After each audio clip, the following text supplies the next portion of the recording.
Assalamualaikum warahmatullahi wabarakatuh. Halo semuanya, balik lagi sama aku Disa Alivia di video pembelajaran kedua. Nah, kalau kemarin kita belajar tentang dasar-dasar perpajakan part 1, part 2, maka kali ini kita akan masuk ke part 3-nya nih. Di part 3 ini kita akan belajar tentang ketentuan umum perpajakan di Indonesia.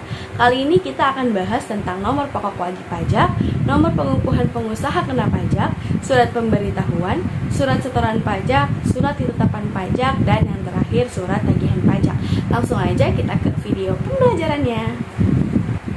Sistem perpajakan diatur dalam banyak undang-undang. Di antaranya adalah Undang-Undang Nomor 6 Tahun 1983 tentang Ketentuan Umum dan Undang-Undang Perpajakan Baru, Undang-Undang Nomor 7 Tahun 1983 tentang Pajak Penghasilan, Undang-Undang Nomor 8 Tahun 1983 tentang Pajak Pertambahan Nilai Barang dan Jasa dan Pajak Penjualan Atas Barang Mewah, Undang-Undang Nomor 12 Tahun 1985 tentang Pajak Bumi dan Bangunan, Undang-Undang Nomor 13 Tahun 1985 tentang Bea Markai.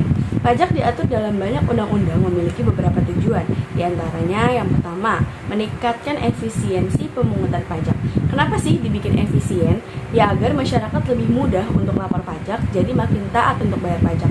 Karena salah satu kendala tidak taat pajak adalah sulitnya proses lapor pajak. Yang kedua, meningkatkan pelayanan. Yang ketiga, adanya kepastian hukum dan keadilan bagi masyarakat. Yang terakhir, penerapan prinsip self-assessment system. Oke, selanjutnya ada perbedaan antara wajib pajak dengan subjek pajak dan tahun pajak dengan masa pajak. Kita bahas yang pertama dulu nih. Wajib pajak adalah orang pribadi atau suatu badan yang sudah pasti harus bayar pajak karena memiliki hak dan kewajiban untuk membayar pajak. Sedangkan subjek pajak adalah orang atau badan yang belum memiliki hak atau kewajiban untuk membayar pajak. Kenapa? Karena belum ada objek yang harus dibayarkan pajaknya. Setelah objeknya ada, maka diwajibkan membayar pajak. Yang kedua, perbedaan tahun pajak dan masa pajak. Tahun pajak adalah jangka waktu 1 tahun kalender, sedangkan masa pajak adalah masa yang diberikan kepada WP atau wajib pajak untuk membayar pajak. Biasanya jangka waktunya sebulan, tergantung ketentuannya sih. Sekarang kita masuk ke poin yang akan kita bahas kali ini. Itu yang pertama ada NPWP atau nomor pokok wajib pajak. NPWP adalah kartu identitas yang menyatakan bahwa kita adalah orang yang sudah berkewajiban membayar pajak. Kapan sih kita harus punya NPWP? Yaitu ketika kita sudah mempunyai penghasilan. Jadi ketika kita mempunyai penghasilan, maka kita wajib membayar pajak. Kalau kita sudah mempunyai penghasilan tapi kita nggak buat NPWP, itu bakalan kena sanksi. Sanksinya untuk kalian yang sengaja nggak buat padahal kalian udah punya penghasilan atau kalian sudah bekerja, itu adalah hukuman pidana kurungan selama 6 bulan. Nah, gimana sih punya NPWP itu caranya gimana? Sekarang ini udah lebih mudah nih teman-teman, karena sekarang pembuatan NPWP sudah secara online. Jadi kalian tinggal searching aja di Google, ketik cara pembuat NPWP, nanti bakal muncul tuh link-link gimana caranya buat kalian bikin NPWP. Jadi kalau kalian udah bekerja dan sudah berpenghasilan, yuk kita buat NPWP, karena kalian gak mau kan cuma gara-gara NPWP kalian dihukum 6 bulan di penjara. Nah, yang kedua ada NPPKP, yaitu nomor pengukuhan pengusaha kena pajak.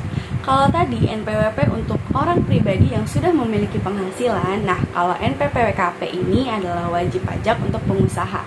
Yang ketiga ada SPT, yaitu surat pemberitahuan. Bagi kamu yang sudah memiliki NPWP, maka SPT ini akan muncul di awal tahun atas penghasilan kamu sebelumnya. Biasanya jangka waktu pelaporan SPT ini adalah 3 bulan dari kamu bekerja atau dari kamu punya penghasilan. Terdapat 2 jenis SPT, yaitu SPT masa dan SPT tahunan.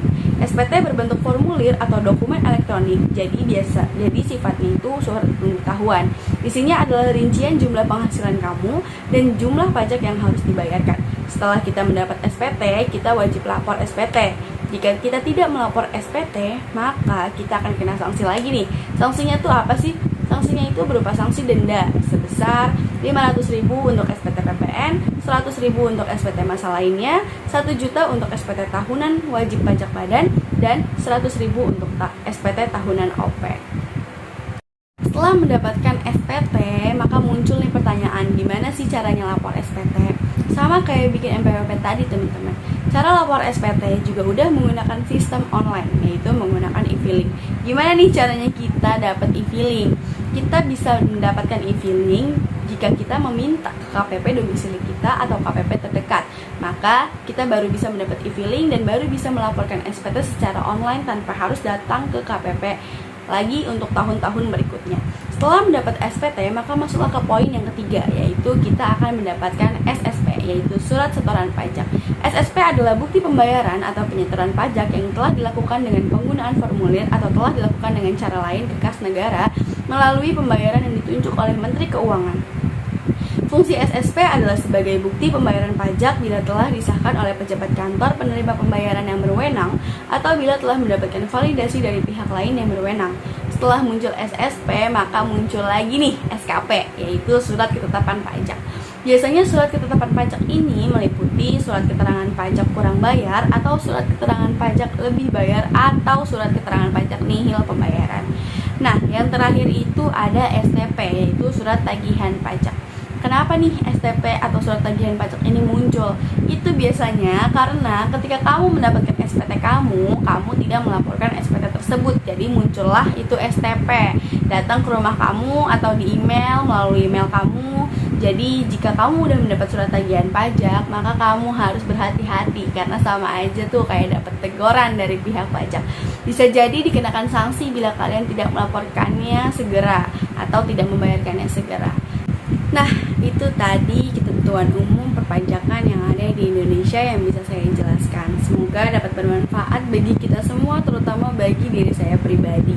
Bila ada kesalahan, mohon dimaafkan. Wabillahi taufiq wal hidayah. Wassalamualaikum warahmatullahi wabarakatuh. See you in the next video.